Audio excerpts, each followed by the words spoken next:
chanchu pardo dani kyapso chin dagi jinso gibe sonam gi trola penchira sangye druparash sangye chodan sogi chonamla chanchu pardo dani kyapso chin dagi jinso gibe Druparash Sangye Chodan Sogi Chonamla Chanchu Bhardo Dani Kyapsuchi Dagi Jinso Give Sonam Trola Pinchra Sangye Druparash. In the Buddha, Dharma and Sangha, I take refuge and firm enlightenment. Through the practice of generosity and the art of perfection, may I attain Buddhahood for the benefit of all sentient.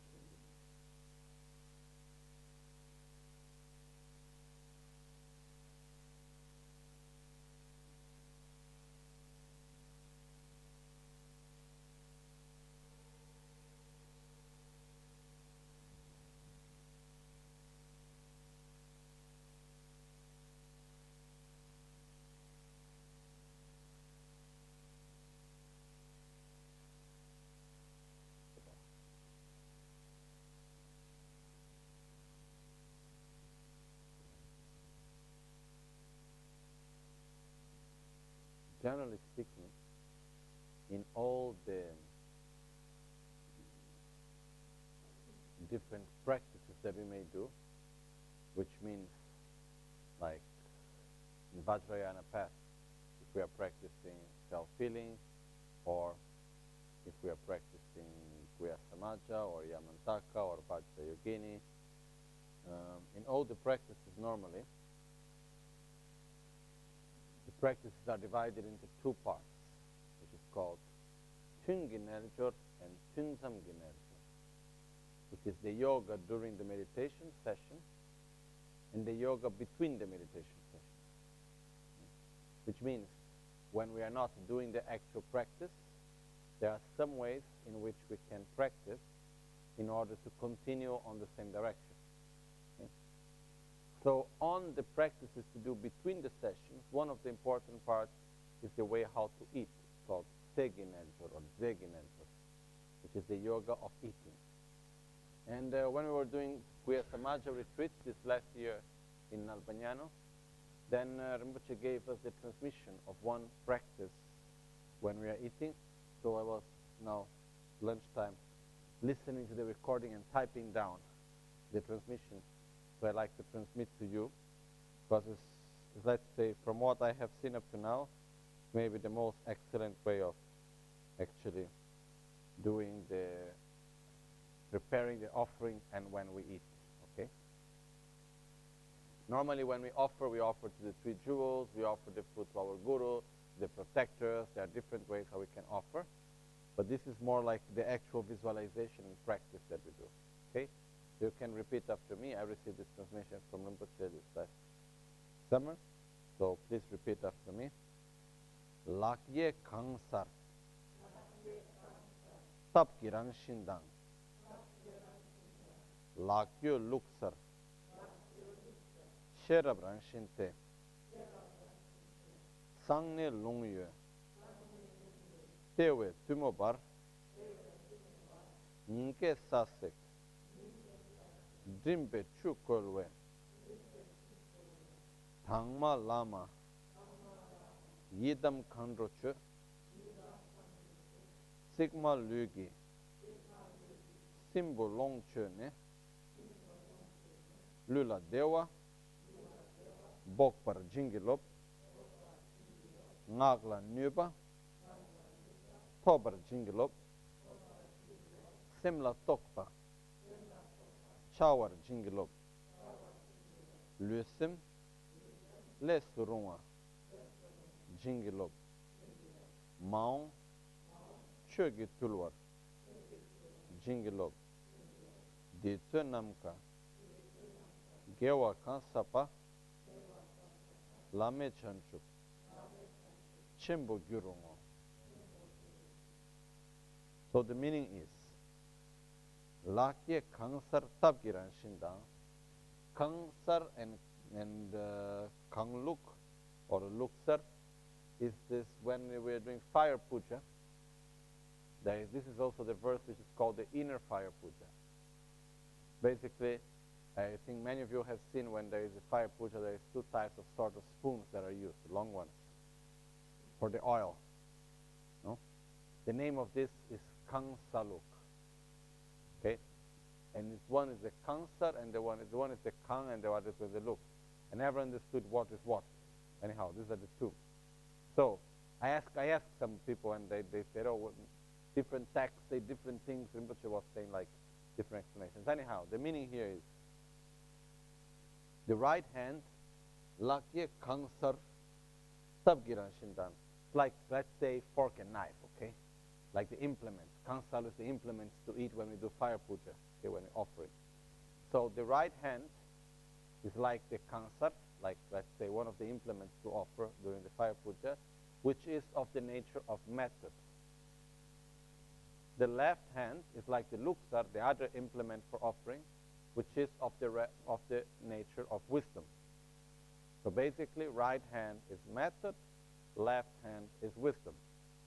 So when we eat, basically, it's like if we are making the offerings in the fire puja, remembering method and wisdom, okay?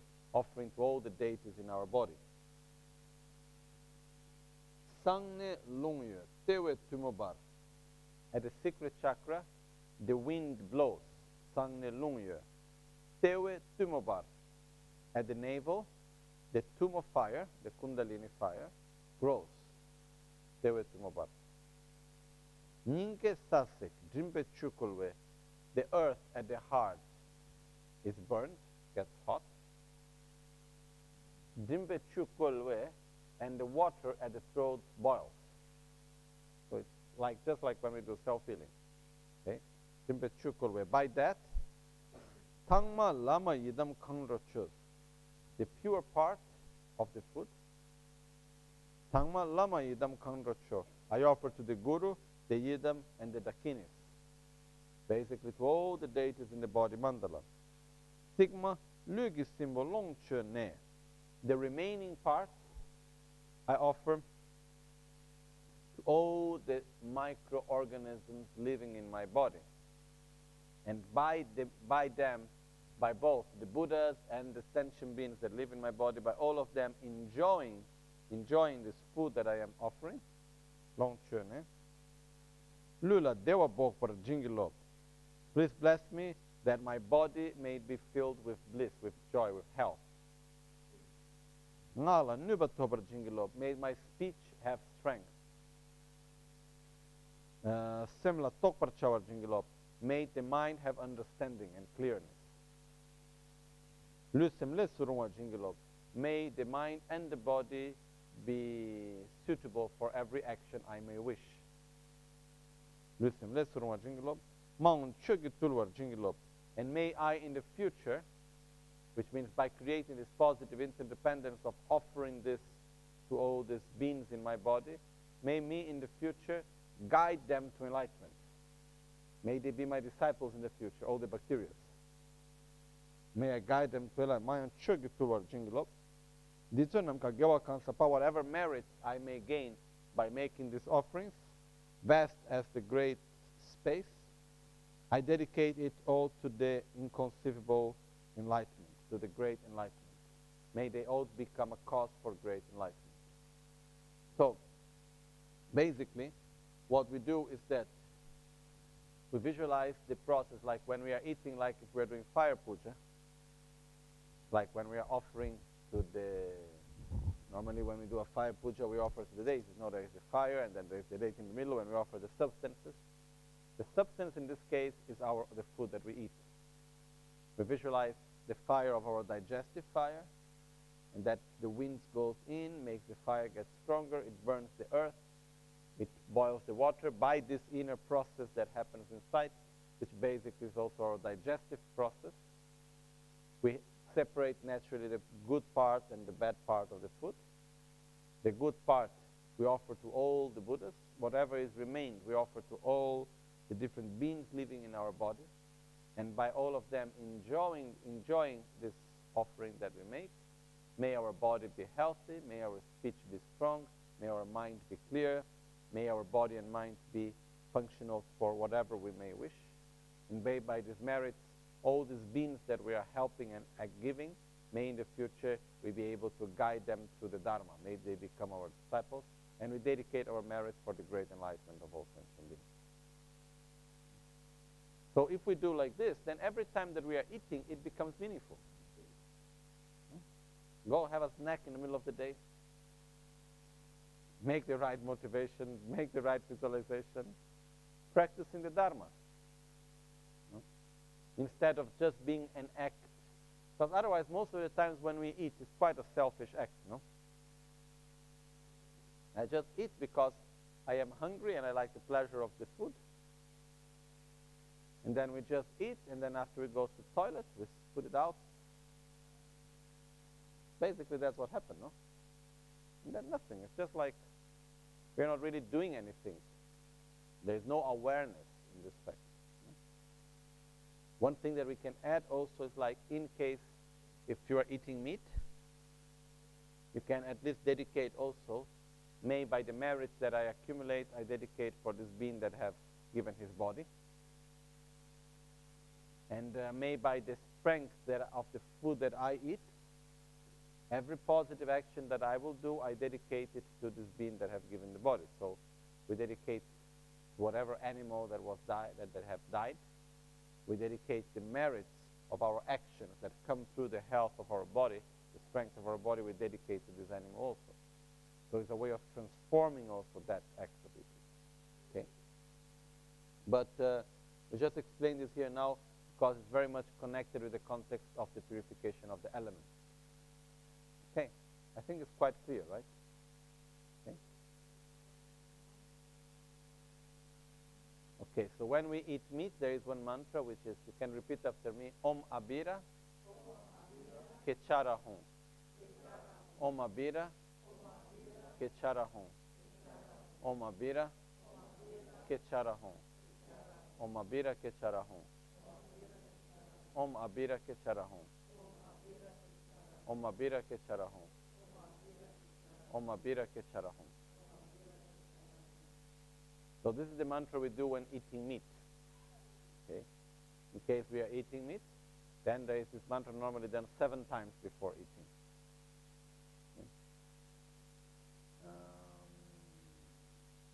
Okay? Okay. So this is one part which regards the moment in which we eat. Then there is also another prayer which is nice to do, which is after we make all the offerings. Then after this, then we can make the normal offerings like when we do Shambala By T.Y.S, which is offering to the 3 jewels, offering to Buddha, Dharma, and Sangha. And then after we do the prayer of the Guru, like Locho Sampo, and then we add Chopa Bul. Then normally I also do the prayer for the Dharma Pala, which is Kanshi Trembat Samgi Chinangi, Parche Kunsele Shetinenam, Soze Gazi Shugderinga Tenson Kordan Sela Chopa Bul. And in the end of all the offerings, there is another prayer that we can do, which is Kenam Chujin, Soa Tabetu, NgalSo Kandu Nebe Sachodir, Nedan Uben Tabso Shivadan, Chodan Trashi Pelwar Zedusol, which means Kenam Chujin, Soa Tabetu, by the strength of having made offerings and requests to you, so to the Guru, to the Yidam, to the protectors, Kenam Chujin, Solwa Tabetu, by the strength of making offerings and requests to you, Kenam Chujin, Solwa Tabetu, NgalSo Kandu Nebe Sachodir, may the place where I and all of us reside, so may the land where we all are together, Dak Sok, Dak means myself, Sok means like and, like me and all my family and friends and everybody I know.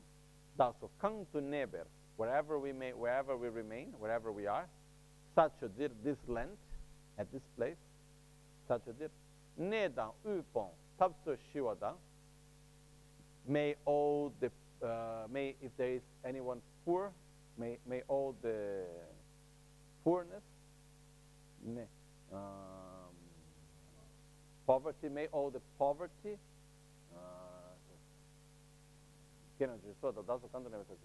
nedan, uben, tabso shiwadan. May all the sicknesses, the poverty, and the conflicts be pacified.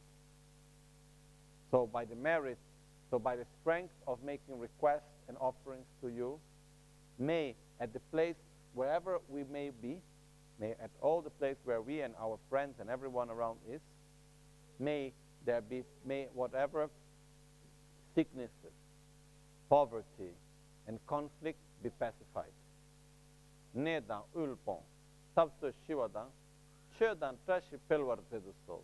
And may everything that is auspicious, and may the Dharma flourish forever in this same place. So may the Dharma and the auspiciousness flourish.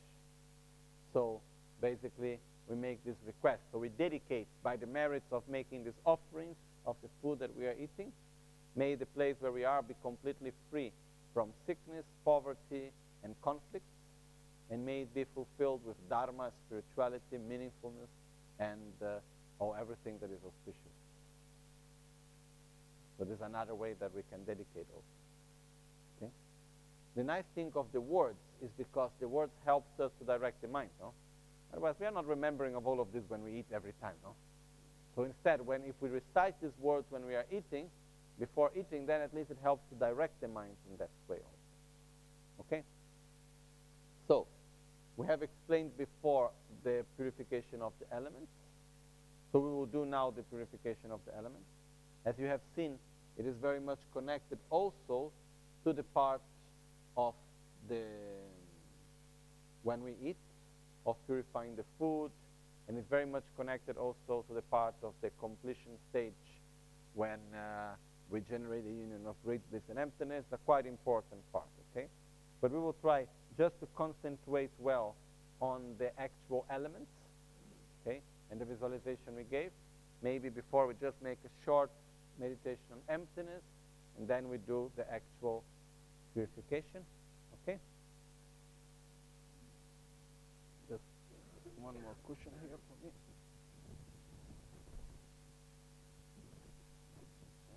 That's 1 second.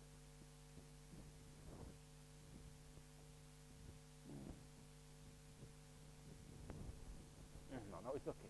No. We're almost there. Okay.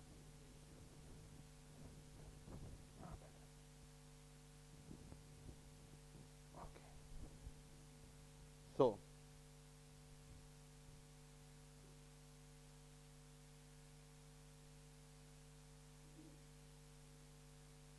now one important thing I didn't say. When we do the purification of the elements, we will now do the purification of the elements first just in visualization, okay? Then we do with recitation, and then after we do with mudra and recitation together, okay? And it's important that it is connected also with our breath. So, when we do the purification of the elements, the E, Yam, Ram, Lam, Bam, when we do the E, it's like if we inhale, it's difficult to do while reciting, okay? But actually, it's connected also with the inhaling, swallow, bring the air down below the navel, entering below the navel into the central channel. This concentrates the air below the navel with the vase breathing. And then this will ignite the fire. So we make this process just as we explained yesterday, when doing the very beginning breathing meditation and the vase breathing, it always goes more or less the same method. Okay? So when we do the purification of the elements, what is happening inside? The winds are absorbing in the central channel. That's what we want to happen. The winds should absorb in the central channel. The inner fire of 2 more kundalini should grow. It should go, up, up, up. It hits the whole body up till the moment when it reaches the crown, our head, and then it fills the whole body with a sensation of bliss. For this to happen, the winds need to absorb. So we use the breathing in that direction.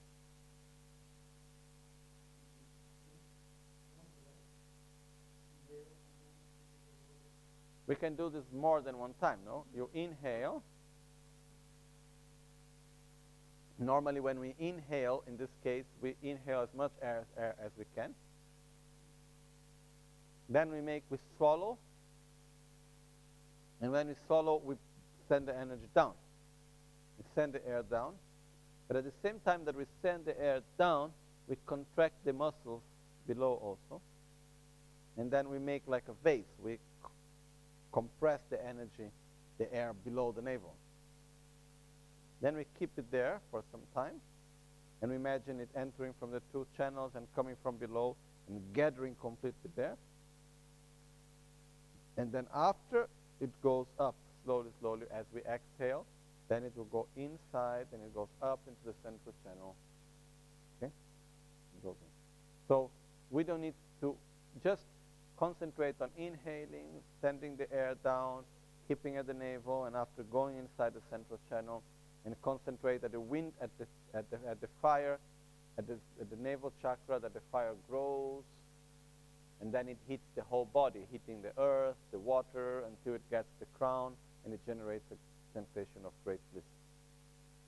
Okay?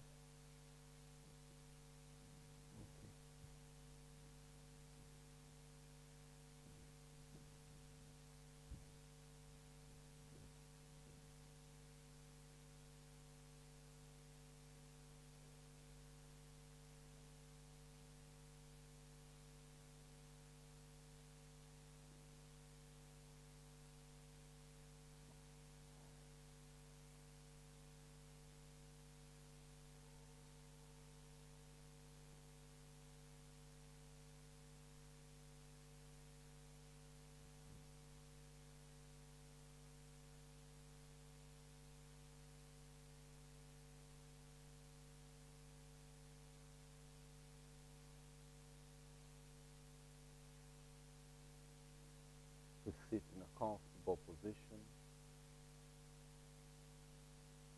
with our back straight but not tense.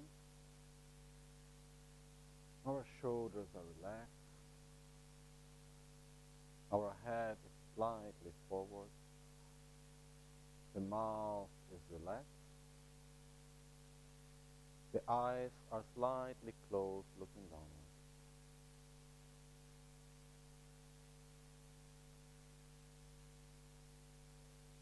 We are aware of our own breath.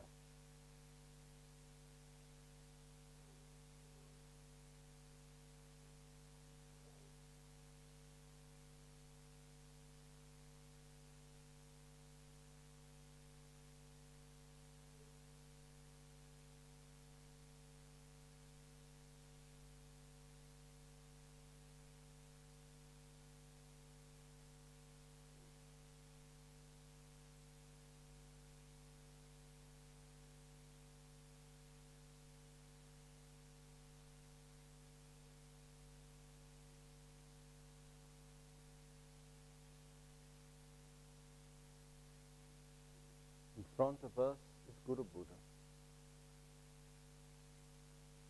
looking at us with love and kindness, with a beautiful smile.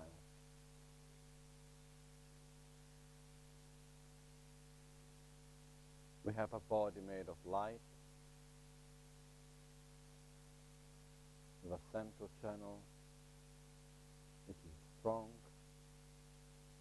and a left and a right channel that are more weak.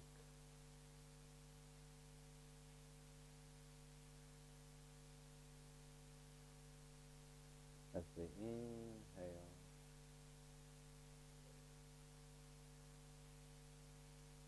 and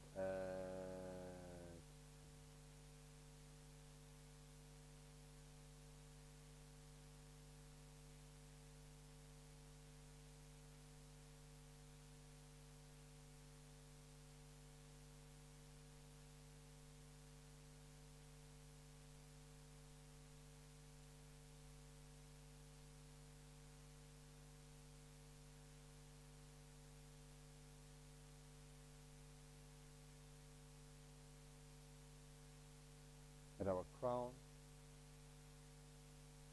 as a blue sphere, there is infinite space that resonates with the sound of A.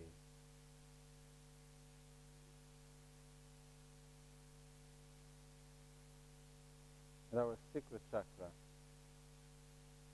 there is a bowl-shaped wind mandala. As wind flows in our secret chakra, entering the central channel. And the wind flows with the sound of yam, green in color.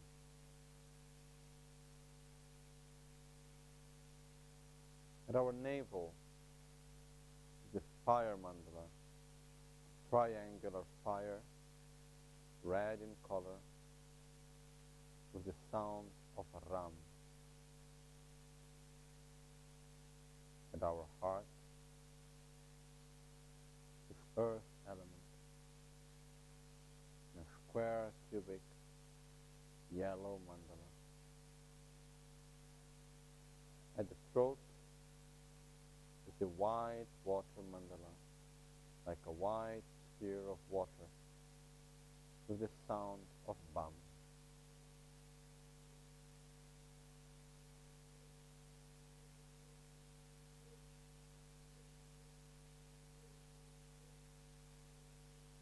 Oh, the 5 elements exist within an interdependence. When we observe each and every one of them, they appear to us as if they were of inherent existence, as if they existed in an objective way. When we look at earth, at the water, at the wind, at fire, at space. When we observe our body, its own elements, or when we observe the world around us,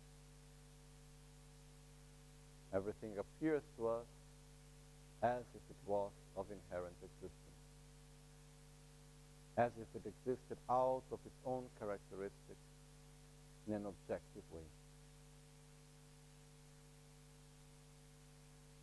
We just concentrate for a moment in the way how things appear to us, without judging, without justifying or explaining.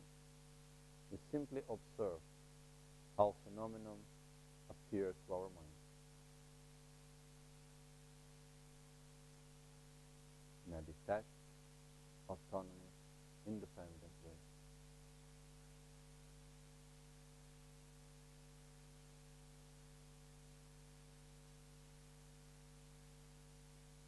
As we inhale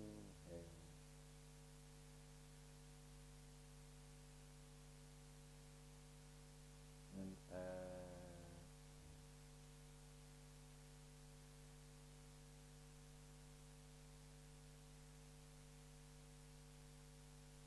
by observing better, we see that actually reality is not as it appears. Reality appears to us being autonomous, independent, objective, but actually everything that we see, everything that we touch, that we listen, that we smell, that we think about, everything is free of one's own existence. It only exists as we see them, independent with our own perception. It exists in an interdependent way, never only by itself. Even though reality appears in such a solid way, it is empty of such a solid existence. Everything, without exception, is interdependent. And for that, everything is empty of inherent existence.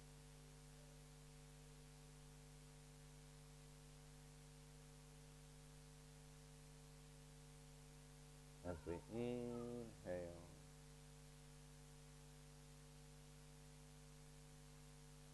and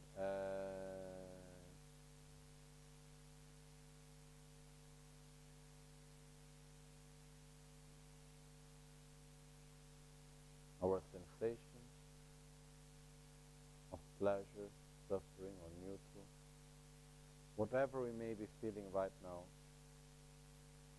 it appears as a feeling of pleasure, of suffering, or neutral, but it's empty of inherent existence.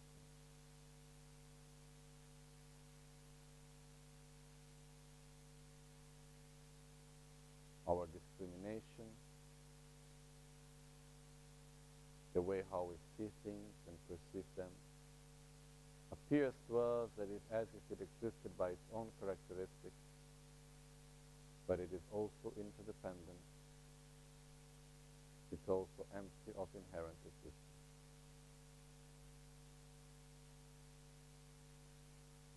The mind and the body that compose ourselves appear to us as being of inherent existence, as existing by its own self, but it is also interdependent,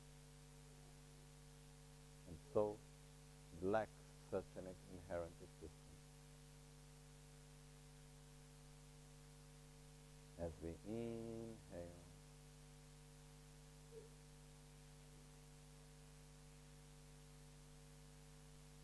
and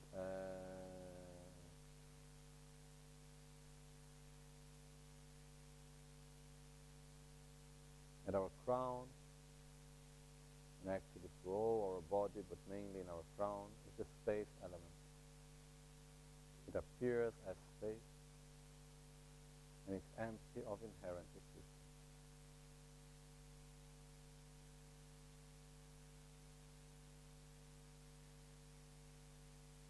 It is blue in color. As it vibrates, it resonates the sound of A.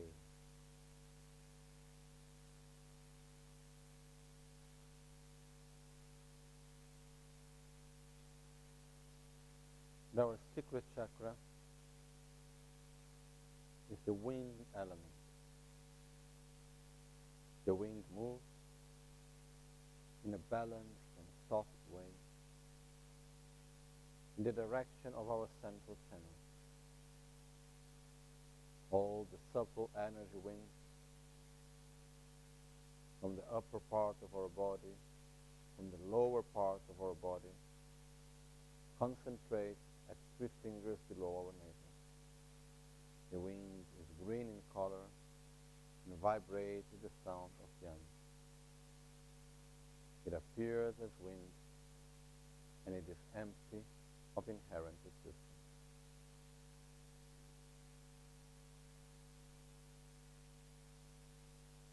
As we inhale,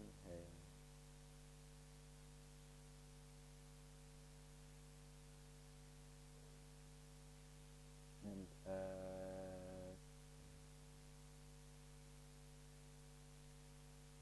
as the wind enters the central channel, the fire at the navel grows. As the fire grows, it grows with the sound of Ram, and it is red in color. It appears as fire, but it's empty of inherent existence.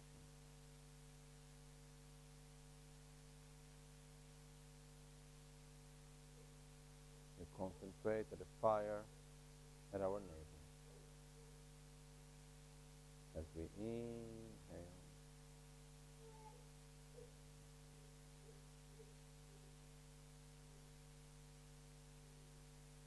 and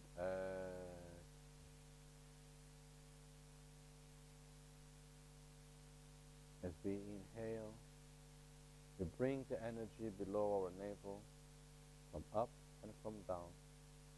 We concentrate it in our navel. The wind absorbs into the central channel, and the fire, the Kundalini, the stream of fire, grows in our navel. Slowly, slowly it becomes stronger and stronger, going up to the central channel of our body.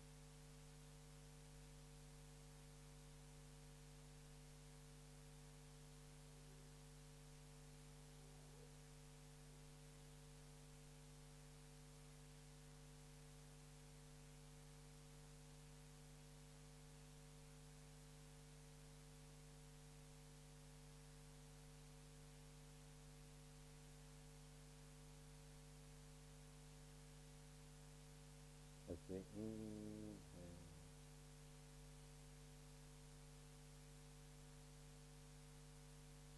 And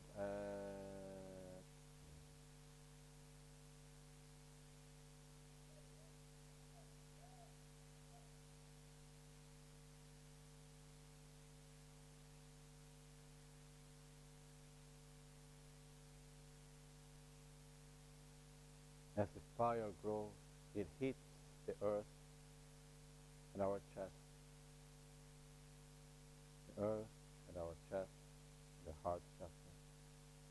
It's yellow in color with the sound of Lam.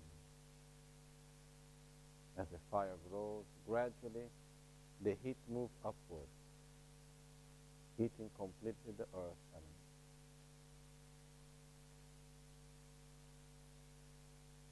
The heat moves upwards to our chest until it reaches our throat. As we inhale,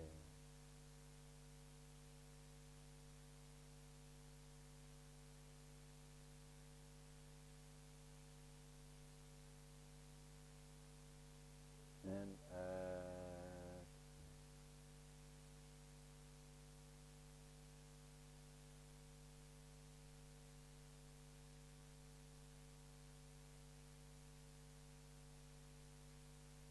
as the heat reaches our throat, it hits the water element, white in color as a sphere, with the sound of Ban. The water boils as it's completely purified, and as it evaporates, it goes to the crown chakra, where it condenses. As we inhale,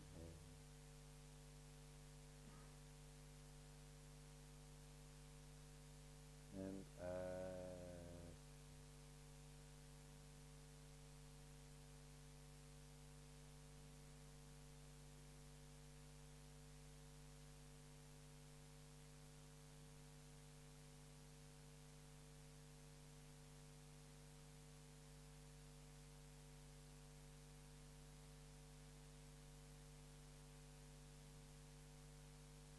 as the water reaches our crown, it condenses and flows to the whole of our body as a rain of nectar. This nectar flows within our central channel, and from the central channel it expands to all the 72,000 channels of our body. As it flows downwards, in every chakra it enters all the channels. It reaches every part of our body, filling completely the body with a sensation of bliss. The body and the mind are completely purified and overwhelmed by a strong and deep sensation of bliss.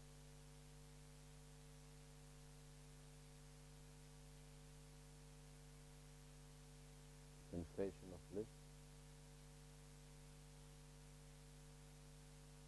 that is empty of inherent existence, that lacks an autonomous, independent, objective existence, that is interdependent. Within a state of great bliss that overwhelms completely every part of the body and the mind, we perceive in a non-conceptual way the lack of inherent existence of bliss itself.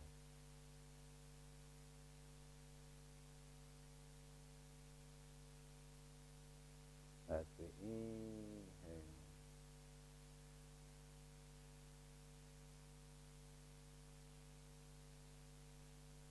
and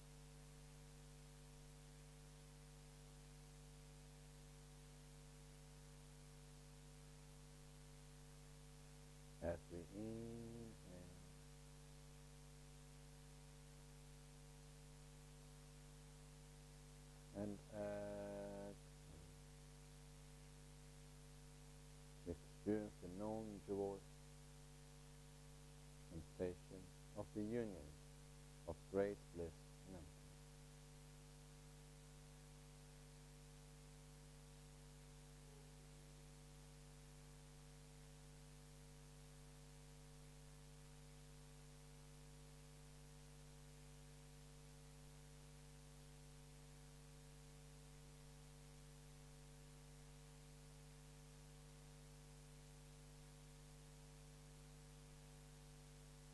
As we will recite the mantras of every element, we concentrate once again at the space at the crown, wind at the sacral chakra, fire at the navel, the earth at the heart, water at the throat, and the flow of nectar from the crown down to the sacral chakra and every part of our body, as we experience a new sensation of great bliss and emptiness.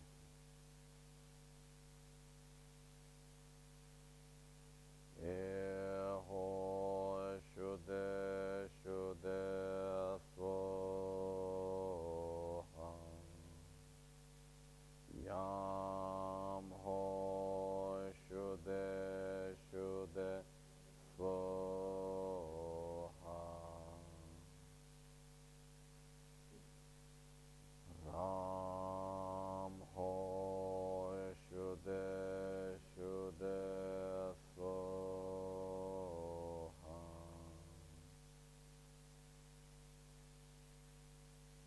Lam ho shuddha shuddha svoha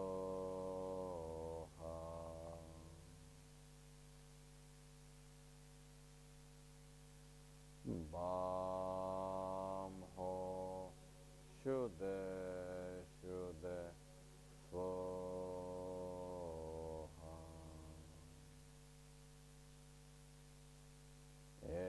Eyam ram lam bam shuddha shuddha svoha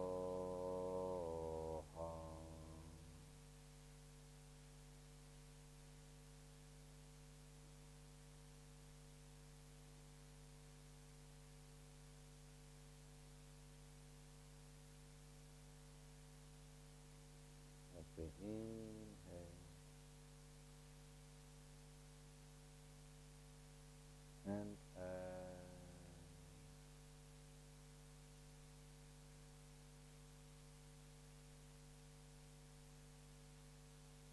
we now maintain the visualization as we do the purification with the recitation of the mantras, the mudras, and the visualization together.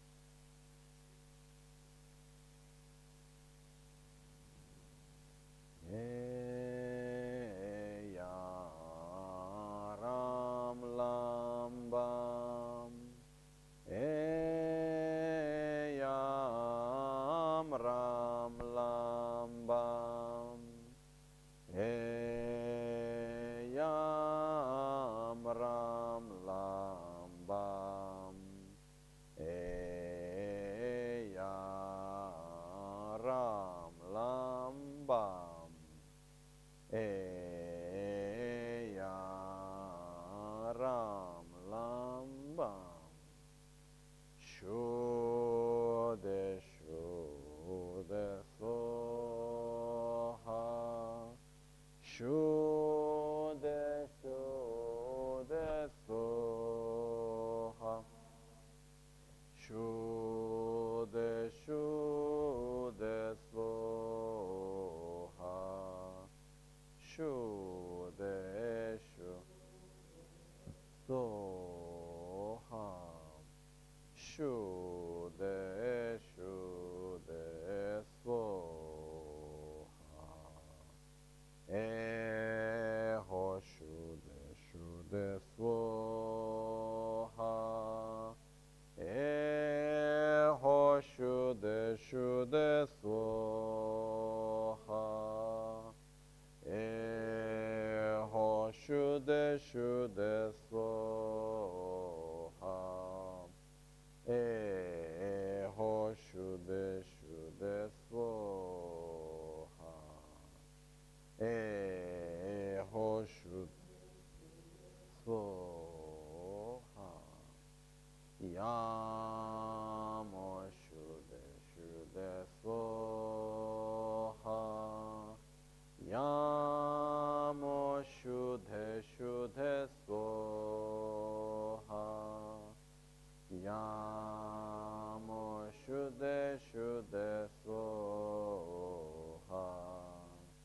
Yamo Shude Shude Svoha. Yamo Shude Shude Svoha. Ramo Shude Shude Svoha.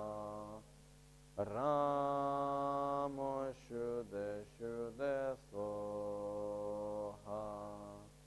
Ramo Shude Svoha. Ramo Shude Shude Svoha. Ramo Shude Shude Svoha. Lamo Shude Shude Svoha. Lamo Shude Shude Svoha. Lamo Shude Shude Svoha. Lamo Shude Shude Svoha. Lamo Shude Shude Svoha. Bam Ho Shude Shude Svoha. Bam Ho Shude Shude Svoha. Bam Shude Shude Svoha. Bam Ho Shude Shude Svoha. Bamo Shude Shude Svoha. Eya Ram Lam Bam. Eya Ram Lam Bam.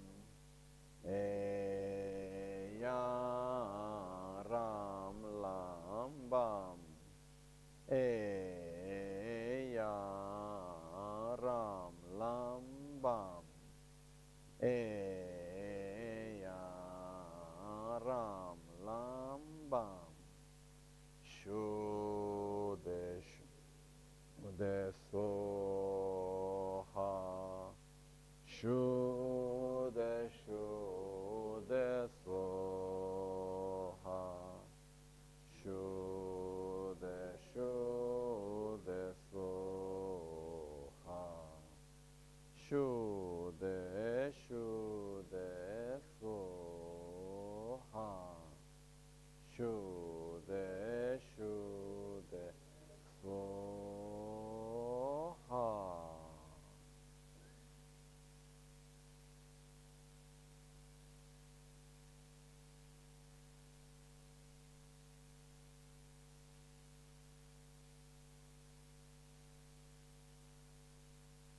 Our body is completely filled with a deep sensation of bliss. Bliss that is empty of inherent existence. Bliss that realizes its own emptiness of inherent existence.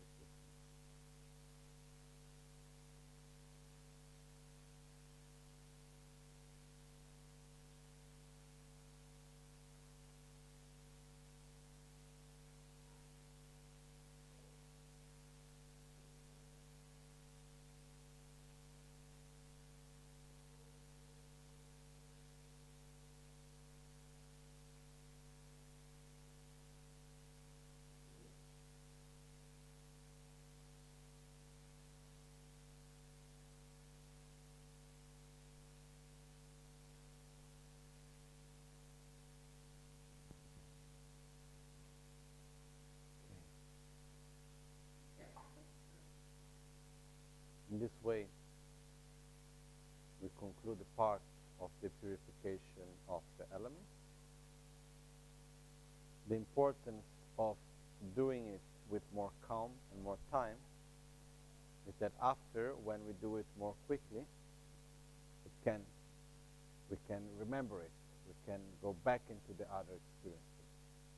Okay? So even if we do retreat, we can also or also in our daily practice, we can dedicate maybe 1 week for the purification of the elements. And then we just focus on it. We sit down before actually, we can also sit what fits better to our mind. Maybe we can just do the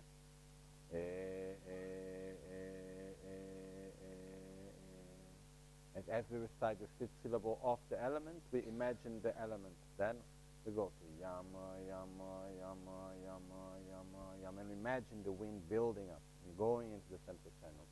Then we have the rama, rama, rama, rama, rama, rama, and the fire growing more. Then lama, lama, lama, lama, lama, the earth. As we go, like the fire, the heat starts to build up, build up, build up. Then you get bama, bama, bama, bama, bama. Then the water starts to boil. Then as we go down, we'll go shuddha, shuddha, so. Shuddha means clean. Like when we do the mantra Om Sobhava Shuddha, Sarva Dharma Sobhava Shuddhoham, it's the same Shuddha. Means clean, pure. So it means like Shuddha Shuddha Soha, clean, clear, so may it be. One translation. So it's like Shuddha Shuddha Soha, oh, the body becomes completely clean and pure. And we imagine this nectar that flows through the whole of our body. And it enters every small part of our body. Like the whole nervous system and all the veins, every part of our body is filled with this sensation of bliss. Okay? So I think it's quite clear, no? And also, it's actually a quite simple meditation. It's not so complex. And it's very helpful.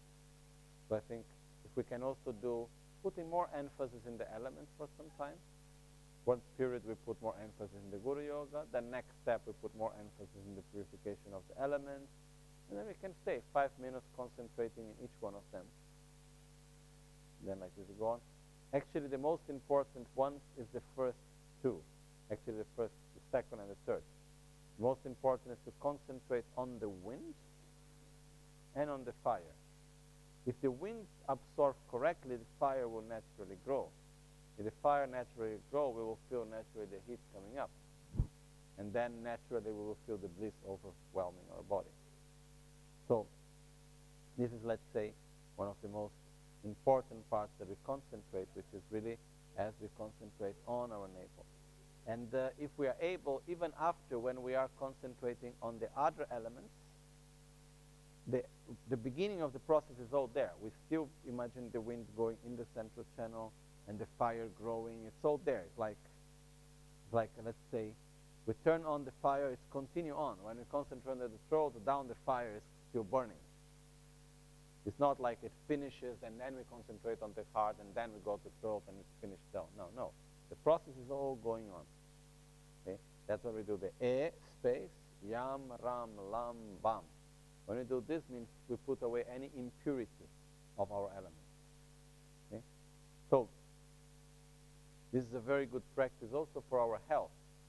On a more gross level also, it's very beneficial. Okay?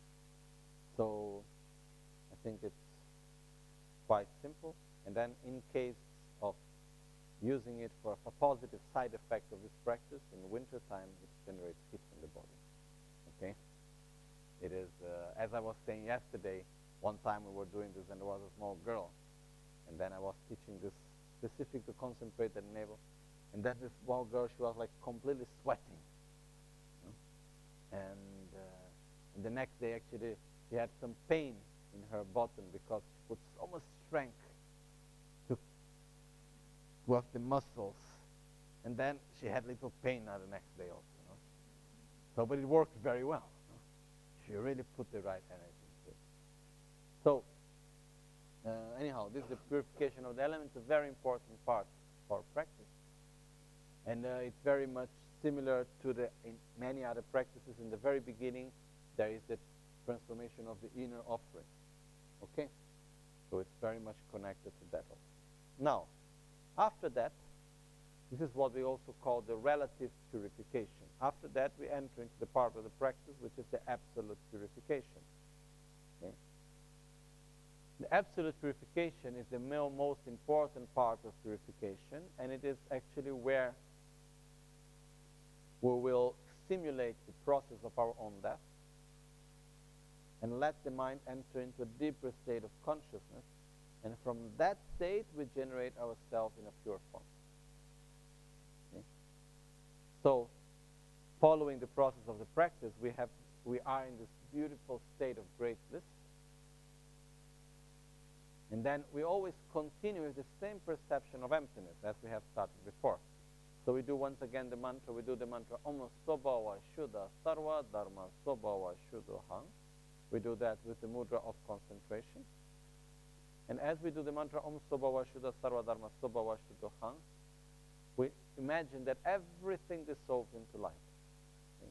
This mantra is not explicitly written on this sadhana because it's like a short version of the sadhana. So, but I personally, since I started doing the practice this way, I'm not able to do it without. Because it is inside. If we recite it or if we don't recite, the visualization is part of the practice. Okay? Because when we generate the lotuses and so on, it's not in our gross body that we generate that. We must generate ourselves in a pure form as the deity. So this happens after we do the purification of the elements, before the generation of the lotus. Okay? So in page, is in page 6.5. Okay? It's between page 6 and page 7.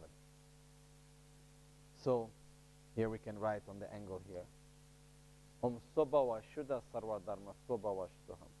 Om means body, speech, and mind. Swabhava means nature. Okay? Om Swabhava, nature. Shuddha, pure, clean. Okay? Om Swabhava Shuddha. Om, body, speech, and mind. Nature, pure. Om Swabhava Shuddha. Sarva Dharma. Sarva means all. Dharma means phenomenon. So, body, speech, and mind. Nature, pure, all phenomenon. So, Om Sobhava Shuddha Sarva Dharma. Sobhava Shuddha Hang. Sobhava, nature. Shuddha, pure. Aham, I am. So literally it means Om, body, speech, and mind. There are many meanings for Om, but let's say body, speech, and mind. Nature, pure, all phenomena. Nature, pure, I am. Soha, so may it be. Okay?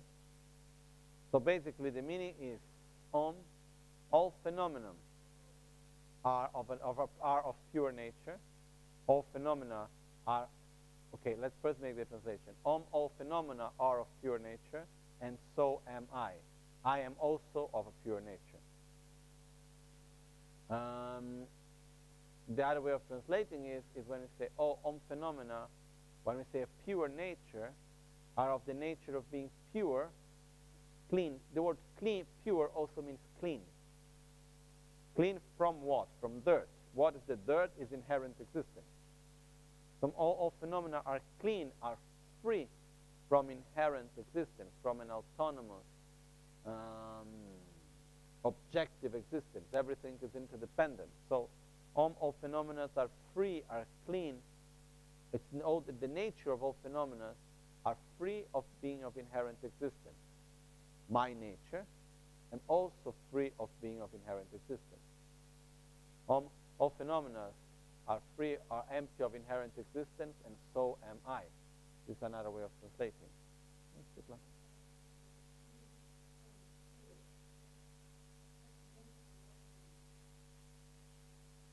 Shuddha, Shuddha. This we say clean and clear when we say the Shuddha, Shuddha, in the moment of purification of the elements. I don't know exactly why we repeat it 2 times, Shuddha, Shuddha. In this specific context, we only say once, which is only the Shuddha. No? And sometimes it's just because it is more simple to recite. Debjorgyuwangtu, we say in Tibetan. It is the way of recitation. It becomes more easy to recite. Shuddha Soha and Shuddha Shuddha Soha. But I believe that there is a specific meaning which I don't know. Okay? So when we do the mantra of the absolute purification, basically what we do is first we meditate on emptiness. We meditate on the lack of inherent existence. when we did before a very simple meditation on emptiness, one very important thing that we did is always when we meditate on emptiness, we should observe the mind that grasps that inherent existence. In order to meditate on the lack of inherent existence, we must first recognize the mind that grasps at inherent existence. And that perception we state to ourselves, this doesn't exist. Otherwise, there is a danger of remaining just as an intellectual game. Okay? I don't know if it's clear, this. So,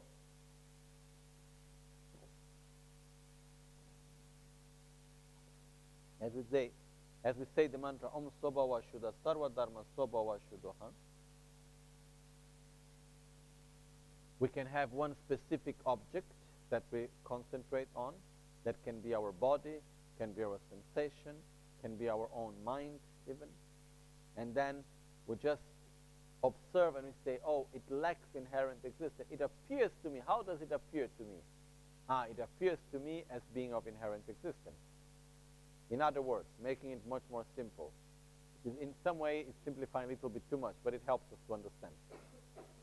The reality around us, do we live in a world that is subjective or objective? We live in a subjective world, right? A subjective reality. But when we experience reality in our daily life, how does things appear to us? As being subjective or as being objective? It appears as being objective. Okay? So what's the true nature of reality? That the subjective reality is subjective. That it lacks objective reality. Okay? So basically what we do here is that, let's say, we observe one phenomenon. It doesn't matter which one. It can be something around us, and it can be our own self. And we see, how does it appear to me? And we see how it appears as being objective, as being of independent, solid existence. And once we see that it appears in this way, then we say to ourselves, it is not like that. This is not true. That perception is wrong, not the concept. We should try to work not on the concept, but on the perception. The perception of grasping at inherent existence, not the concept of inherent existence. It's two different things. It is an important point. Because otherwise there is a danger of meditating on emptiness, which is just like meditating on the concept of emptiness. It's fine, it's okay, it's good, but it's not yet the right thing to do. And in order to meditate not on the concept, but actually to meditate on emptiness, we need to eliminate that mind that grasps that inherent existence. So we must be able to see it. We must be able to let it appear. And once it appears, then we say, this doesn't exist. That's not wrong. Then in front of the same object that before appears to us as being of inherent existence, then we grasp at it. In front of the same object, we say, it is interdependent. It lacks inherent existence. And then when we get to that conclusion, then we stay with it. We stay with this sensation of lack of inherent existence. Okay? So this is something that we need to train in. Sure, first training in the concept is important. But then after, it's extremely essential to recognize the ignorant mind, the mind that grasps at the inherent existence. In other words, the mind that grasps at the objective existence of reality. There's one point important here also. Some people may ask, okay, but then what is the the appearance of objective existence? The appearance of inherent existence, is that the ignorance, what it is, and how it is? The appearance is not ignorance itself. The appearance is worse. The appearance is the imprint of ignorance. Which means once the ignorance is the ignorance of grasping at inherent existence. Phenomena appear to me as being of inherent existence, and I believe in it, and I grasp at it. Once we are able to eliminate the grasping of inherent existence, still phenomena continue to appear as being of inherent existence, even though we know that it's not like that. Okay? This is the moment in which we have eliminated the obstruction of defilement, but we have not yet eliminated the obstruction to omniscience. The obstruction to omniscience, Shetrip in Tibetan, is the imprint of ignorance. The good news is that once the first one is eliminated, we are already out of samsara. No more suffering. But still there is a long way to go before Buddhahood. Okay? If we take the whole path to enlightenment and we divide it into 3 parts, 1/3 is until we get out of samsara, which is to eliminate ignorance. And once we have eliminated ignorance, we have still another 2/3 to go to eliminate the imprints of ignorance. The good news is that even though it may look long, it is without suffering because we are out of samsara. Okay? But this just to make the difference, okay? Somehow it's technical, but it's not exactly technical. We first to understand that one thing is the appearance, the other thing is the grasping at the appearance. Okay? In the Vajrayana path, these two aspects of the mind, which is the appearance of inherent existence and the grasping at such appearance, is called the appearance, the ordinary appearance, and the ordinary identity, or the grasping at such ordinary appearance. Okay? And there are many discussions. What do we mean by ordinary appearance? Okay, Tamebe Nawa, Tamebe Shemba, we call in Tibetan. Tamil Nangshe. Like if we say, if someone has the text of the Guru Puja for me, and I can with it. Yeah. Tamil Nangshe. Tima Kunjante Kanalagur Charwal Jingilop. It is, for example, here, let me find it, 1 second.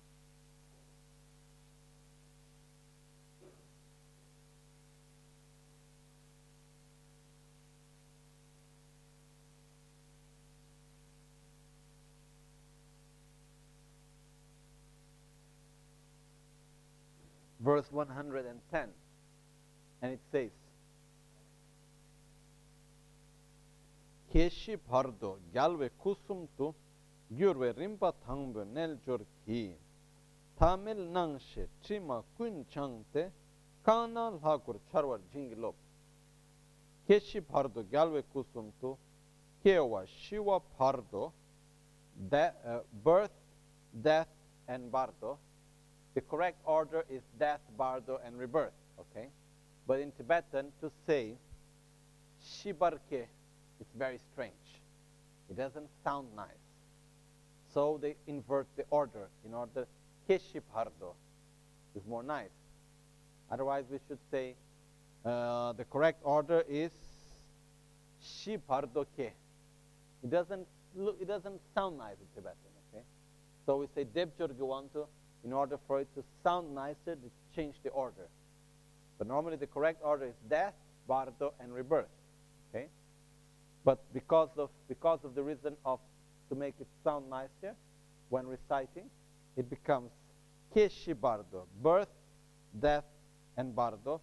Gyalwe Kusumtu, to the 3 bodies of the Buddhas, of the victorious. Gyurwe, transform. Rimpa Thangbe Neljurgi, the first yoga means the generation stage. So may, by the generation stage, I transform the death, birth, and rebirth into the 3 bodies.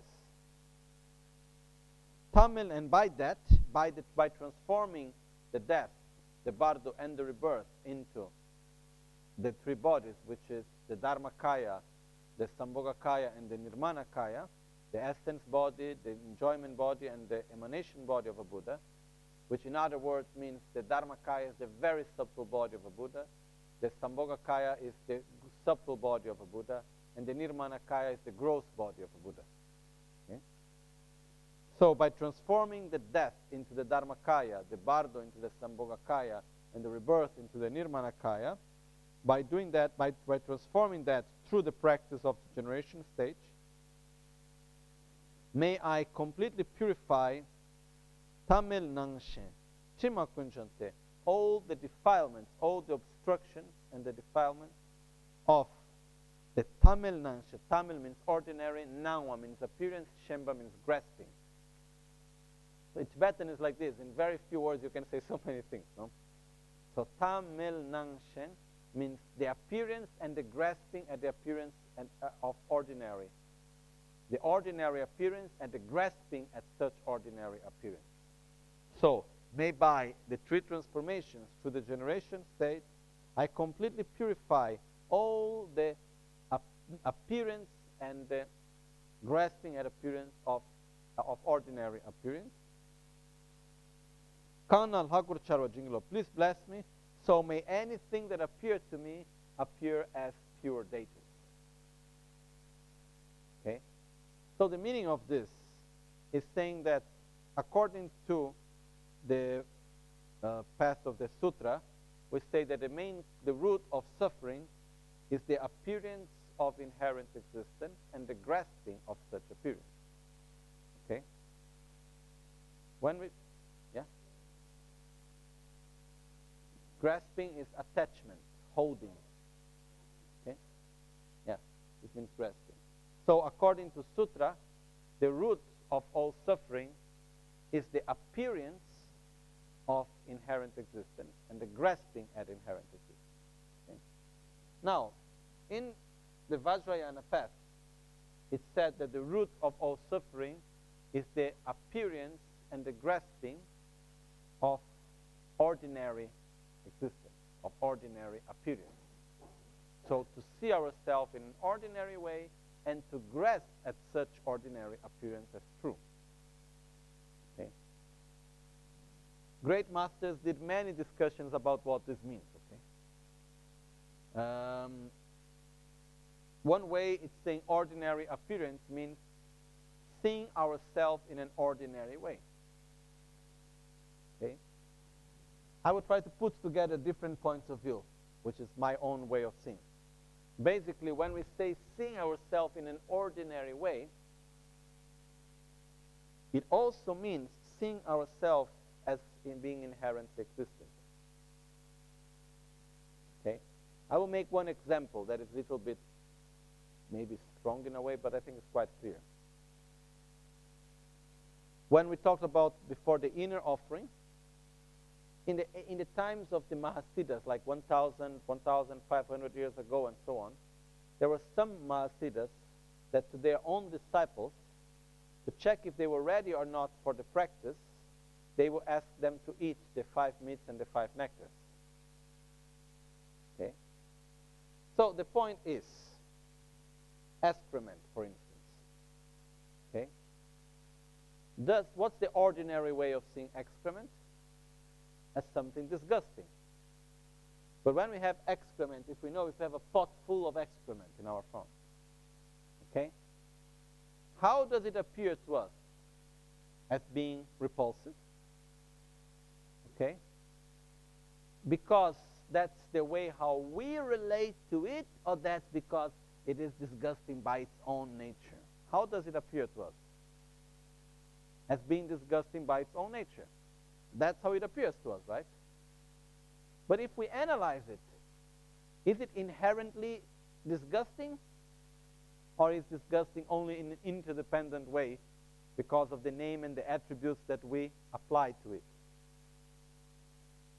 Actually, it's disgusting basically because our own experience of the past, because the way of the value that we attribute to it. Okay? Some animals, they eat their own excrement. And for them, it's nothing wrong, It's like, yeah, maybe for flies, it's like a big banquet. No, I don't know. It depends the value that we attribute to it, okay? But this example, it happens why? Because it's something that, if we have not realized emptiness truly, when we look to it, it is disgusting. It appears as disgusting by its own characteristics, and we truly believe in it. Okay? So in the past, the great Mahasiddhas, one of the basic important keys for practicing Vajrayana path correctly is to realize emptiness. So what they would do, they would check, okay, let's see really if you can transform this into nectar. No?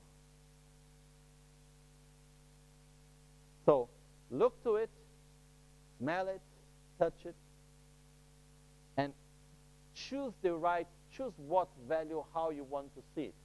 Choose what's the name you want to attribute to it, because you know that it does not exist by its own self as being something disgusting. Okay? So we are seeing it normally in an ordinary way. So when we talk about seeing in an ordinary way, it also means seeing as it exists, as it is by its own characteristics in an inherent way. Okay? There was even a nice story in the monastery of Gyume. In the monastery of Gyume, they had many monks, some monks there, that they were like not following correctly the monastic vows, drinking a lot of alcohol, going out with women, and they were saying that they could transform everything into the past, that they transformed the alcohol into nectar. So the abbot, which was a realized master one day in the puja, everybody in the puja, imagine you come to the puja in the morning, everybody bring their own bowl, and they were quite big also, like this sometimes. No, Tibetans used to drink a lot of tea, still drink a lot of tea, less than before, but my teacher, he used to say that since he woke up in the morning and he went to prepare things, he would sit down until lunchtime and he would drink at least 3 thermoses of tea. So this was how much Tibetans used to drink a lot of tea. No? He said now less, but anyhow. The point was that they arrived there, each one of their bowl, and in this monastery, when you receive the tea in the morning or the soup, whatever it may be, you are not allowed to put it in the floor. If you place it in the floor, you get expelled from the monastery. You must always hold it in the hand, and when you finish the drink, you put it aside. There are many, many rules in this monastery. So what happened is that they receive everybody there with their bowl, very nice, and so on. And then they come to bring the morning soup. But instead of soup, what they did is that the abbot ordered to make a sort of soup from all the excrement from the toilet. Now, Tibetan toilet, which is just where everything accumulates, So they cooked it, urine and excrement together, and then they bricked and they put on the pot of every monk, and his own also. And then he said, there are some monks here which say that they have high realizations, that they can transform everything into nectar. So they are drinking alcohol and not having a correct lifestyle. So please, transform what I have just given to you. And anyone who is able to transform it and drink it without any difficulty and any problem is welcome to continue their practices of transforming alcohol into nectar. Those that are not able and have been doing such practice will be expelled from the monastery. So he himself, he was not doing this type of behavior, but he just took the whole thing and he drank it without any problem. Then there were some of them that they were having this type of behavior, but they didn't have realization, and they tried to drink it, and they just started vomiting. They couldn't do it, no? So this is one example that was given not so long ago. It was in the beginning of the 20th century,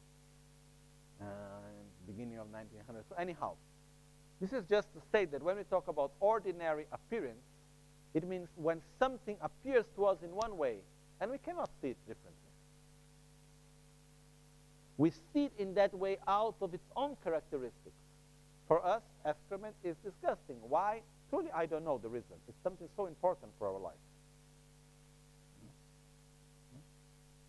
I don't know exactly why it is disgusting. I really never understood it well, but this is another thing. Okay? But in most of the cultures, it's something disgusting. Anyhow, it's another subject. The point is that it is something that for most of us, when we see it, it appears as being disgusting. And we believe it is like that. It appears and we grasp at it as being disgusting from its own characteristics. Okay? So this is the ordinary way of seeing it. Similar to that, when we look to ourselves, I don't want to compare ourselves with the excrement, okay? This was not the objective. But when we look to ourselves, how do we appear to ourselves? As being something completely pure and nice, or we appear as being impure? Impure. Okay? we have a nice body, beautiful, okay, but I'm not talking about the body, I'm talking about ourselves. If we ask, are we a Buddha or we are selfish, cowardly, ignorant being? Okay, we see ourselves as being impure. No? Normally the definition that is given is that we are an infantile, coward, miserable beings. We are infantile because we are selfish. We are cowards because we are afraid of suffering, and because of being afraid of suffering, we suffer even more. And we are miserable as a result of being infantile and cowards, basically. Okay? But the point is that how do we see ourselves? Do we recognize our true, pure nature, our ability to be a Buddha? No. We see ourselves in an ordinary way. But the way how we appear as being ordinary, does it appear, okay, do we have the perception, I am ordinary because I am living in a negative interdependence, my nature is actually pure, but because I live in a negative interdependence, I'm actually living in this negative way? Or we just see I am ordinary because that's my nature, that's what I am. That's the ordinary appearance, and the grasping at such ordinary appearance. Okay. Actually, even in the sutra, we need to abandon this ordinary appearance, because in the grasping at the ordinary appearance, we need to believe in our potential. And this is in the Tantra this main point, which is we are by nature pure. What does that mean? This is a very important point for me. That when I understood, I was so happy. Because I always had a question, which was, if our nature is pure, it never sounded well to me. Because I always had a question, if my nature is pure, what went wrong that I am impure? And if something went wrong, then what's the point of getting pure again if I can get impure again? Because if once I was pure and I got impure, this means I can get again. I get enlightened after 3 eons of work. And then what happened? Once again I fall into samsara. No, that's not possible. No. So I was quite worried about it. Mainly because it always seemed like an incoherence for me. Like when people say, we are Buddhas, but we don't know. That means we would really be a very ignorant Buddha. No? So the point is that when we say that we have a pure nature, it is in the teaching. So what does that mean that we have a pure nature? Sangye Gerik. We have the traits of a Buddha. We are part of the family of a Buddha. We have the same nature of a Buddha. The question is, have I ever been totally pure? Pure means free from ignorance and the imprints of ignorance? The answer is no. It has never happened. So someone may say, so that means this is my nature. Depends what we understand by nature. Okay? If nature means something that has always been like that since I have memory of myself, then this means, okay, it's my nature of being ignorant. But when we talk here about nature, it means something that is intrinsic within it. Okay? So the point is, for example, okay, nothing. So what happened is that we have never been completely pure. We have always been ignorant. But is it possible to change our mind? Is it possible to understand things differently and slowly make our ignorance smaller? It's possible. To understand what we did not understand before. To transform our mind in a more subtle level. It is possible. So the point is that the true nature, the pure nature, is that we are interdependent. If our nature was to be ignorant inherently, we would always remain in the same status. We could never change. Like, you can take fire. Is fire, the nature of the fire, inherently burning? Can you have fire and not burn? I don't think so. If it's fire, it's going to burn. It's the nature of fire to burn. Okay? If our mind would be on its own nature ignorant, it could not exist without ignorance. But actually, by entering into a positive interdependence, because our mind is interdependent, by interacting in a positive way, we can change our way of thinking, we can change our state of mind. And by that we can eliminate ignorance. And by that we can reach enlightenment, which is one way only. There is no coming back.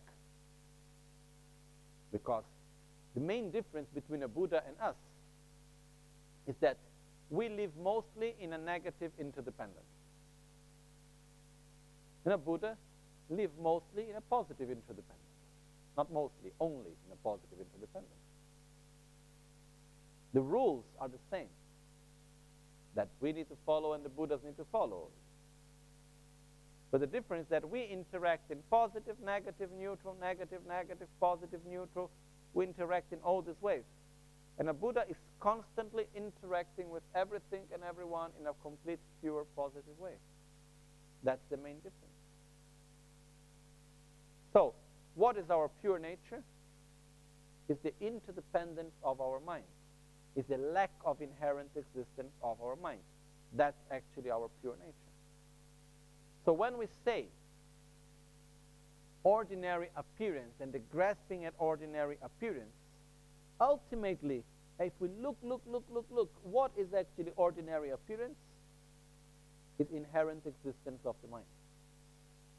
To see ourselves inherently existing, that's the ordinary appearance. And to grasp at that, at that inherent existence is the grasping at ordinary appearance. Okay? But it goes together, when we use the word ordinary, in Tantra it goes together with the aspect of seeing ourselves just in a common, ordinary way. So when we see ourselves as the deity, what is the message that we are giving to us? I can change. I do not exist as a suffering being with impure by my own nature. Otherwise, I could not see myself pure. Okay? Going back to the first example, it's like if we look to excrement and we see excrement purely. Excrement, shit. Okay? So basically, what happened is that if we are able to see it in a pure way, it means its nature is not impure. Okay? I give one more example. When we make offerings, okay? We always start the offerings, when we purify the offerings, we always start it normally like Yamantaka practice. Om Rishti Vikritanana Hompe, Om Soba Washudo, Sarvadharma Soba Washudo, Tomba Nidugyo, Tombe Ngale Ale Junga, Toba Yanshinga Chua Namginatu, Hon Hon Shuala Joy, which means first, it's dissolved into emptiness, and from emptiness it appears as a pure offering. Okay? First, we do Omri Tivirtanampe, we eliminate all the gross level obstacles and interferences, then, which is the relative purification. Then we do absolute purification. It dissolves into emptiness. From within the state of emptiness, it appears in as a pure offering. When we look at a water bowl and we say it dissolves into emptiness, what's the meaning? The actual water bowl disappears and suddenly something else appears? No. It means that our own perception of it being of inherent existence is gone. And the object has the basis of imputation for it to be a pure offering. So we take out the grasping of it as being an inherently existing water bowl, and on the same base of imputation, we give a new value to it as something completely pure. So when we say dissolves into emptiness, what dissolves basically is our own grasping at inherent existence. And from the lack of the grasping of inherent existence, all possibilities arise. And then it arises. From that, we choose to arise it as a pure offering. Is this clear? Okay? So whenever we do it, this we use in everything. Like when we bless the seed, we say, okay, the seed dissolves into emptiness. From emptiness appears a stable seed that goes up to the center of the earth, and so on. Basically, it's our own perception of seeing it inherently existent that fades away. And then we open the doors to many, many, like almost infinite perceptions and correct ways of perceiving and seeing it. And then we choose one. I don't know if it's clear, this. But it's like our tendency when we say something dissolves into emptiness, from emptiness appears, it's like a magic, and suddenly it disappears. And then again appears again something pure. That's not the right point. Okay? The point is that it's like, okay, the example of the bell. If I say, the bell dissolves into emptiness, when the bell dissolves into emptiness, what I have in front of me, a simple basis of imputation without being anything. Just a bunch of parts together. And from emptiness appears a glass. Okay? Which means I give a new name to it. Glass. But what's the problem from us? We are not able to dissolve it into emptiness. So when I say that it's a glass, how does it appear to us? As an actual glass, or a bell that is being used as a glass? A bell that is being used as a glass. Okay? It actually works. But the point is that in order for me to see this as a real glass, what I need to do? I need to eliminate the concept. I need to eliminate the name, the value that I attribute to it as a bell. So that's why I say the bell dissolves into emptiness. From emptiness appears a glass. What is actually being dissolved is my own imputation and my own grasping at it as being of inherent existence. Okay. This is actually one key, an important key in our practice. When we look from it, then we see how logical, like Tantra is extremely logical and down to earth. For many of us, when we look at the practices in the Vajrayana, the Tantra, it may look very much like mystical and strange. When we start understanding the meaning of the symbology and the meaning of the practice and so on, it's the most down-to-earth, logical thing that I've ever seen. It's extremely logical. So, it's a constant training to eliminate the grasping at inherent existence and to open our heart and develop love and compassion. It's a constant training on that. Okay? So, at this point, what we are doing basically is that we go back to the point where we were, Sobhava Shuddha, Sarva Dharma Sobhava Shuddha. Everything dissolves into emptiness. My nature is pure, and the nature of all phenomena is pure. Which means I am free of inherent existence, and all phenomena are free of inherent existence. Try to imagine looking at something and suddenly eliminating completely the name and the imprint that you give to it. Just try.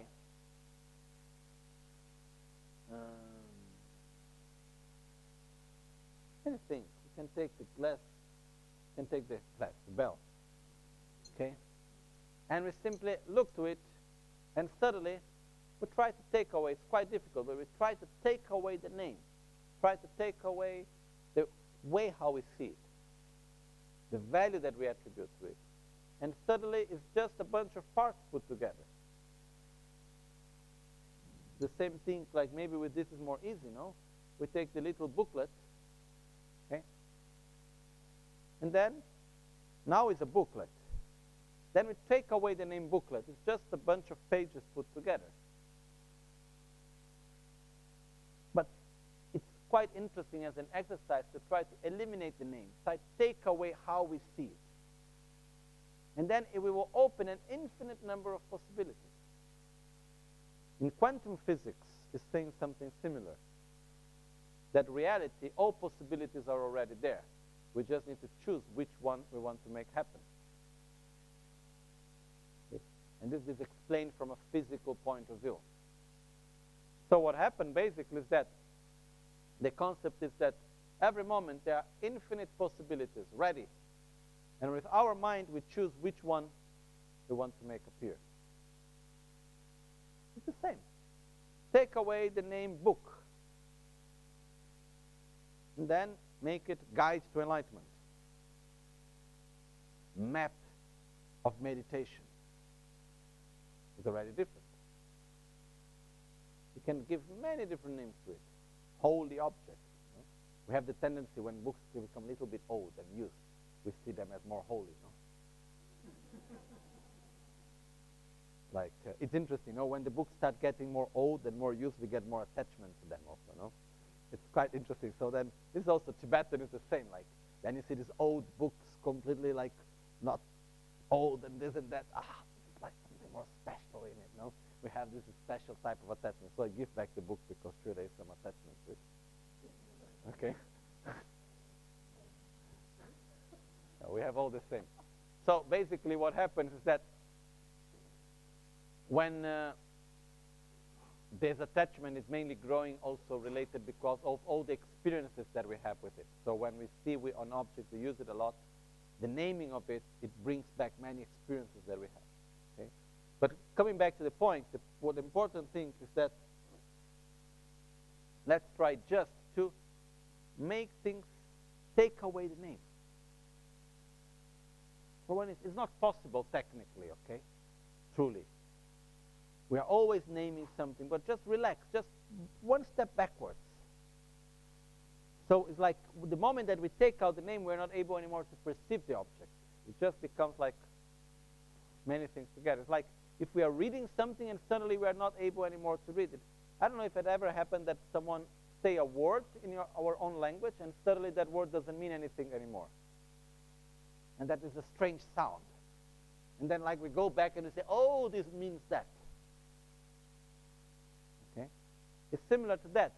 When we take out the name, it's just parts together. It's not anymore in unity. So we try to do that. And then we see that we can give any name that fits the parts. Okay? So first we do this. We do Om Sobhava Shuddha, Sarva Dharma Sobhava Shuddha. Huh? All phenomena lack inherent existence, and so do I. I myself also appear as being of inherent existence, but I am not.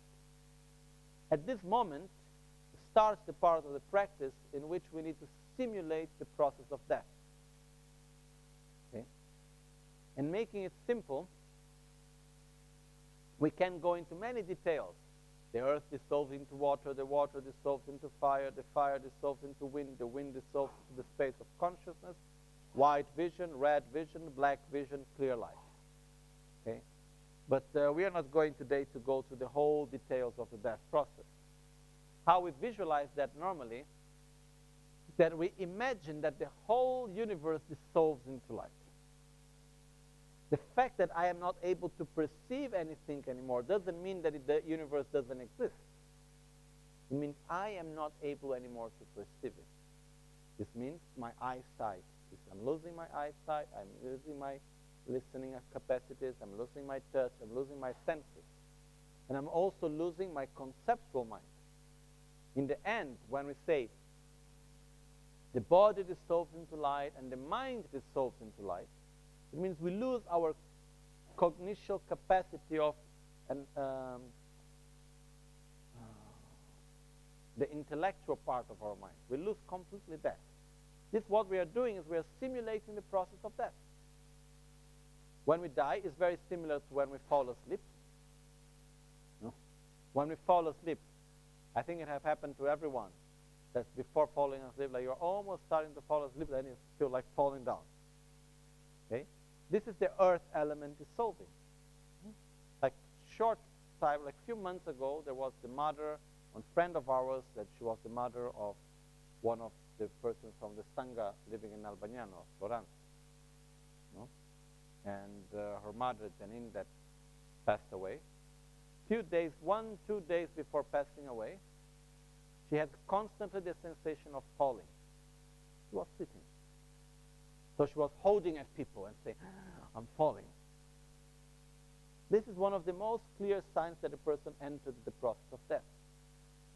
Because this is the earth element completely losing its strength. And then it gives the sensation of falling. This is what happens in a more subtle way when we fall asleep. It's good to know that, because then if one day we have that sensation very strong, means our earth element is dissolving.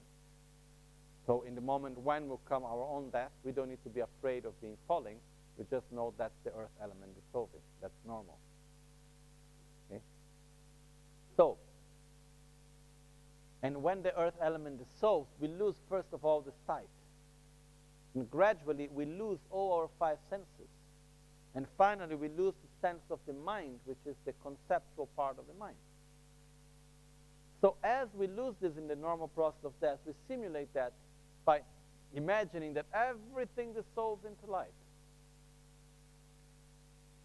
It's like, there are 2 examples. One when it's talking about emanation. The other one when it's talking about dissolution. Emanation is like when we drop one stone at a lake where the water is completely still. And we drop a little stone. Then there's the ripples of water, no? That from the center it expands to all directions the same way. That's when we say we emanate light from the heart, like emanate all directions the same way.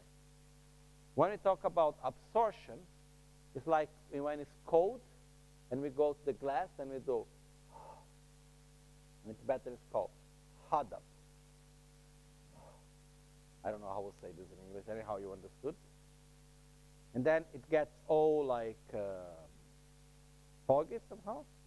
And then when this foggy goes away, how does it go away? From the center to the edges, or from the edges to the center?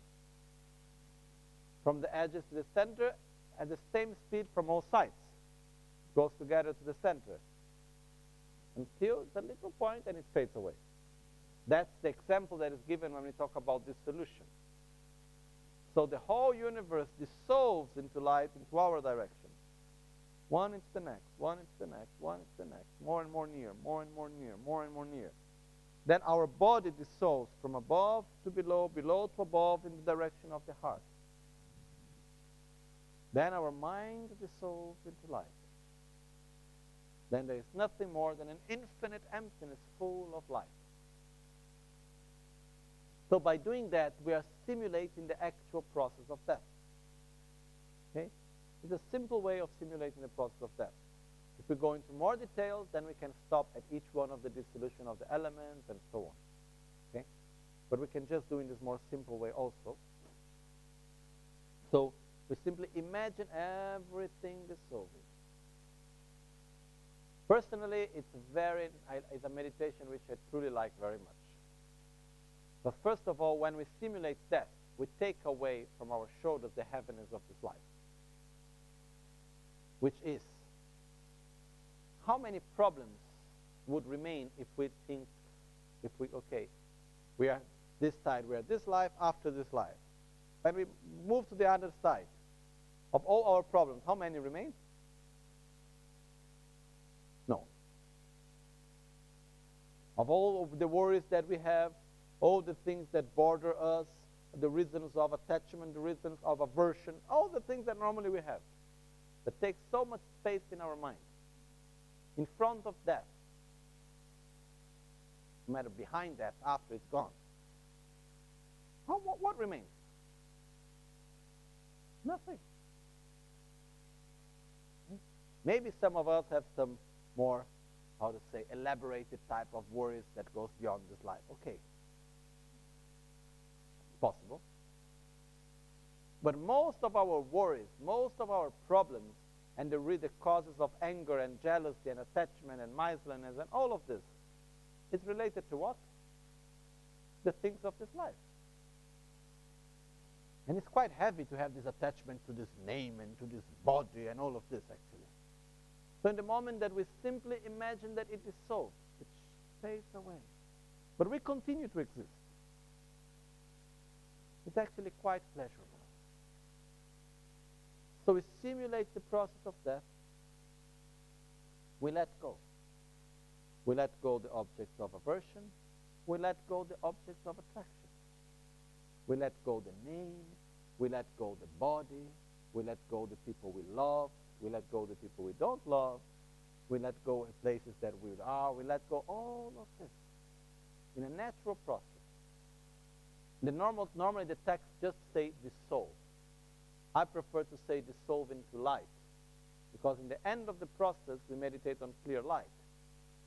And otherwise we can have the sensation of darkness, and then this may not be pleasurable with it. So, we imagine everything dissolves into light. From the stars and the sun and everything I can perceive, it starts dissolving into light, dissolving. Remember that the dissolving means my inability to perceive it. That's why it's dissolving. It's not that it doesn't exist anymore. Okay?